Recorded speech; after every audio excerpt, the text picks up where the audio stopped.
ইমাম গাজ্জালী রহমতুল্লাহ আলাইহি ফরমায় মুসনাদে আহমদের রওয়ায়াত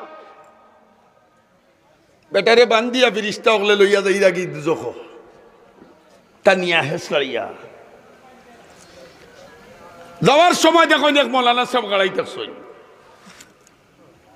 মৌলানা সাহেবরেও বেটা কয় ও বাবে সাহেব আমারে যে মানুষে টানিয়া ফিরিস্তা ওগলে টানিয়া লইয়া যাইরা তুমি দেখরাই নানি বলে তোমারে টানিয়া লইয়া গেলে আমার আইলো গেল কিতা বলে আমার চিনো না তুমি না বা বলে বালা করি চাও চাই আমার মুখে দি আমি খে তখনই বেসাব বেটায় চাইব চাইয়া কইব চিনু চিনু লাগে বলে তুমি বুই গাও ফরছো নি বলে জি বলে তোমার বাড়ি যাও গতলাইনি বলে জি হয় জাগির খার বাড়ি আসলাই বলে আব্দুল করিম চাচার গরো বলে দেখো চাই আমি তোমার আব্দুল করিম চাচা নেই আল্লাহর বন্দাই এই দুজখী বেটার মুখর বায় চাইব ধ্যান ধরি চাওয়ার পরে আল্লাহর বন্দাই দেখবো যে এই বাড়ি জাগির খাইয়া লেখাপড়া করছে সেই জাগির গরর বেটারে ফিরিস্তা ওগলে ধরিয়া জাহান্নামের পথে লইয়া যাই রাগি জাগির গরর বেটায় ডাক দিয়া কইব চাচা ও মুল্লা বেটা আমার গর তাকিয়া লেখাপড়া করলাই আলিম বললাই হাফিজ বললাই আমার বদামলির কারণে আজকে আমারে লইয়া জাহান্নাম ফেরেশতা ওগলে লইয়া যাইরা বুইর গাঁর ওয়াজ উঞ্চি আলিম ওগলে সুপারিশ করলে আল্লাহ কবুল করুন বাতিজা তুমি তো আমার গর তাকিয়া লেখাপড়া করছো চাউলের বস্তা মাদ্রাসার বোর্ডিং আমি ফাটাইছো তোমরা খাইছো আইজ আমি দুজক যাইতাম আর তুমি তাই না মারে ফালাইয়া বেস্ত যাইতাই গিনি ও সময়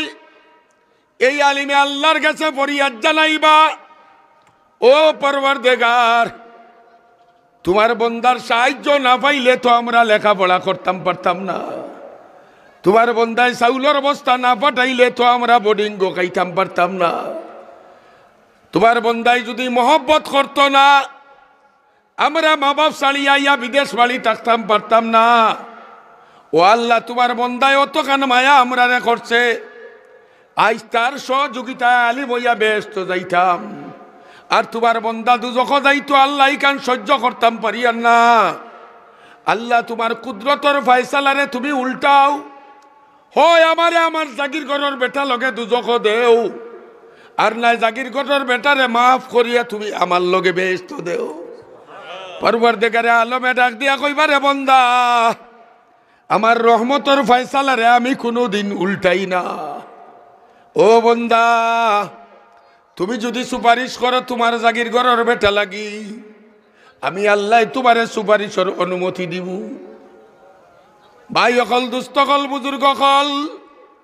এইভাবে আরক বেটাই কইবা হুজুর আপনি আমারে পালাইয়া ব্যস্ত যাইরা বুইর গাঁর ওয়াজনু আইয়া রাত্রে আমরার বাড়ি আপনি তাসলা আপনারে তাহাজ্জুদের সময় গরম পানি করিয়া দিসলাম অজু করবার লাগি আমারে সিন্ডানি ও হুজুর আজকে আপনি ব্যস্ত যাইতা আমরা দুজক যাইতাম নি আমি দুজক যাইতাম নি হুজুর আল্লাহর কাছে একটু সুপারিশ করো কা পরওয়ারদিগারে আলমের গেছে আলিম ওগলে সুপারিশ করা আরম্ভ করবা আল্লাহর হাবিবে ফরমাইল ও সময় আলিম যে আল্লাহ ডাক দিয়া কইবা এ আলিম আমার যে বন্দার চাউল খাইয়া লেখাপড়া করছো আমার যে বন্দার জাগির তাকিয়া লেখাপড়া করছো আমার যে বন্দার অর্থর সাহায্য পাইয়া লেখাপড়া করছো আমার বন্দা দুজক যাইতো আর তুমি ব্যস্ত যাইতাই আমি আল্লাহর রহমার করমে এইটা ধরে না তুমি সুপারিশ করো আমি মাফ করে দিব আলিমে সুপারিশ করবা আল্লাহ ডাকিয়া কইবা এ আলিম তোমার হাতে তোমার জাগির ঘরের বেটার হাতর বেলি খুলো আর হাত দড়ি দড়ি লইয়া তুমি যে মানর ব্যস্ত থাকবাই ও মানর ব্যস্ত তোমার জাগির গোঠর বেটারে লইয়া দাও এরার লগে সম্পর্ক করলে ও লাভ হয় এর লাগি ভাই হল দুস্থ হল বুজুর্গ হল আমরা তুলা খালি দড়ি থাকতাম এই কোরআন শরীফের লগে সম্পর্ক রাখতে কে কে রাজি আছো দেখি হাত তুলিয়া দেখাও সকল রাজি আছিনি আর আরো বেটি কোরআন শরীফ তিলাওয়াত বইছে আর কোরআন শরীফ খানা ঠাইয়া ও ভাই গেছে গিয়া চা ডাল দেওয়া থৌরে চা ডাল দিত আর আইয়া দেখে ফুয়ায় টান মারি বস্ত নিতে পেশাব পায়খানা করিচ্ছে আর ওই সময় মায়ে দুইটা থাপ্পড় মারি দিছে বাচ্চা খান্না আরম্ভ করছে দাদাই জিগাইছে খেনে মারলাই গো বলে আব্বা কোরআন শরীফের বস্ত দিচ্ছ পেশাব পায়খানা করিচ্ছে দাদা উঠিয়া কইব সর্বনাশ ইয়া আল্লাহ কিতা করলে রে ভাই সর্বনাশ ঠিক আছে মারছস মারিচ্ছস পালা করছস আর নাতিরে কইব বাবা দা বাইরে পারে না আল্লাহর কালামর কোরআন শরীফ দৌড়াইয়া দাদা গাঁটো লইয়া গিয়া বস্তনি খান্ডে আপনার দইয়া সামান দি পরিষ্কার করিয়া বুকুত লাগায় মুকুত লাগায় 50,000 টাকার দামর শাড়ি এইটা বুকুত লাগায় না মুখে লাগায় না 150 টাকার দামর শাড়ি কোরআন শরীফের শাড়ি এটা বুকুত লাগায় মুকুত লাগায় নাতিটা কি দাম বেশি ও 150 টাকা দামর শাড়ি এর একমাত্র কারণ হইল এই 50,000 টাকা দামর শাড়ির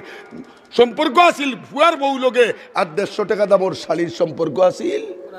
কোরআন শরীফ।